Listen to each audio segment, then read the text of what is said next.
अस्सलाम वालेकुम नाज़रीन, इस वीडियो क्लिप में आपको अगले 48 घंटे की मौसमी सूरत-ए-हाल के बारे में कुछ मालूमात दी जाती है। अगरचे जो मौजूदा बारिश से पहले इसकी वसअत तो कश्मीर, गिलगित और खैबर पख्तूनख्वा तक थी, लेकिन अब इसमें एक दो तब्दीली वाक़या हुई हैं। तो एक तब्दीली तो यह है कि पहले पठवार के पिंडी इस्लामाबाद में कम बारिश थी, लेकिन अब पूरे पठवार में अच्छी बारिश होने के इम्कानात हैं।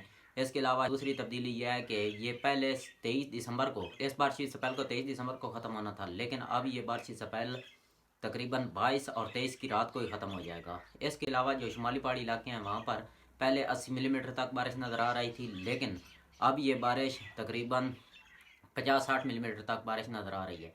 इसके अलावा जो बारिश के बाद पहले नज़र आ रहा था कि शदीद कोहरा पड़ेगा, लेकिन अब शदीद वाली बात तो नहीं, कुछ हल्का फुल्का कोहरा ज़रूर पड़ेगा।